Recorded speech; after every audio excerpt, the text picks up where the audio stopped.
Waalaikum salam. May I know what's your name? Aisha Alawee. Okay, Aisha, where are you from? Chicago. Chicago? Yes. Wow. How long have you been Muslim? 17 years. Oh. 17, yeah. Do the math. Yeah. May I know how you became Muslim? What was the key for you to know about Islam?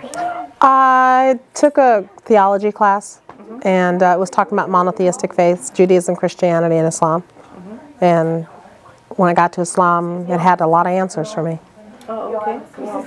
Yeah, and how did you become Muslim? Like, did you meet also friends? Did you talk to any Muslims? Or? When I was writing the paper. When I was writing the paper, I had to go get some information on the Sunni Muslims, and I went to the MSA at my university, and they helped me with a lot of things, and that's when I met them, and I walked in on the Jummah prayer. I didn't realize what was going on that day, so when I walked in the room, I felt I was at home. Wow. I have never felt that before. So. SubhanAllah. What were you before you became Muslim? You were what kind of Christianity or? My grandma likes to say Irish Catholic. Irish Catholic. Okay. All right. What's the difference? I mean, I don't know. The guilt. That's funny. Okay. And how do you see your life after Islam in comparison with before Fulfilled. Islam? Yeah. Fulfilled.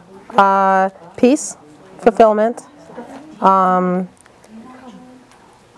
I think those are the biggest things, peace and fulfillment, that I never, like I said, I'm at home. I never really felt that in church.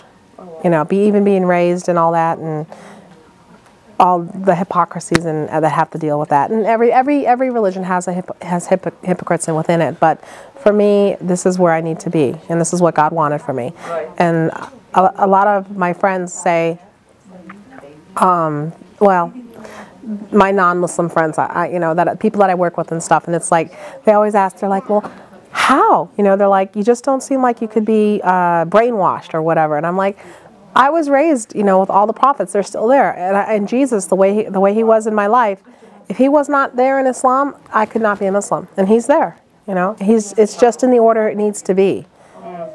Yeah, that's great. I was going to ask you, now you're married? Yes. Now, we get many of the accusations about the new Muslims, oh, you became Muslim for a man or something like that. Yeah. Was that one of your reasons to become a Muslim? No, actually I didn't meet my husband. The MSA that I was involved in, after I had become Muslim, that is the first thing they want you to do, is they want you all to get married right after you become Muslim. But I was like, no, I'm not getting married now. So it was about... So it took you some time before you meet your husband? Yeah, well, no, I got introduced right away. I didn't realize what was going on. So, but I didn't realize, I was completely clueless. I just thought they were friends, you know. But it was about 8 months later. We got married about 8 months later. Oh, subhanallah. Yeah, subhanallah. Have you tried to look back behind before your Islam or before your marriage or something like that, to go back to what were you before or something like that? Have you felt any guilt? No, none whatsoever. I have no guilt, none whatsoever. That's great. Okay, what message would you give to the world? Read the Quran. Pick it up, read the Quran, and there's a lot of answers in there for a lot of us.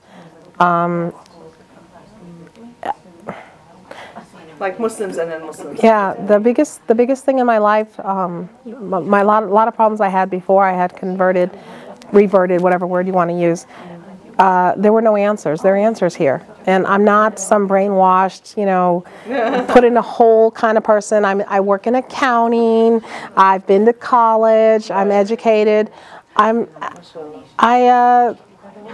just understand that the world is it's not as small as we think it is.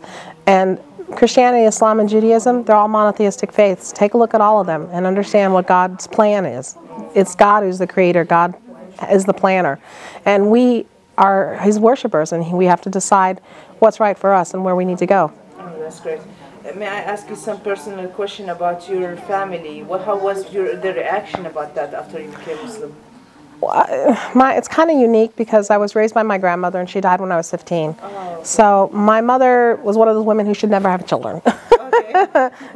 But my grandmother did the best she could, and my mother was never in the right place for her own self, much less to tell me what to do. So I knew that when I was 8 years old. So, okay. So yeah, that's good. So it was easier for you. Yes, yeah, yeah. Okay.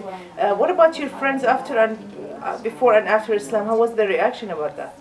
The friends that I did lose a lot of friends, but they were more or less what I say acquaintances now, because the friends that I have now, there's like there's depth and breadth. You know, before it was breadth. You know, now there's depth in my relationships. That's great. All right, Jazakallah khair.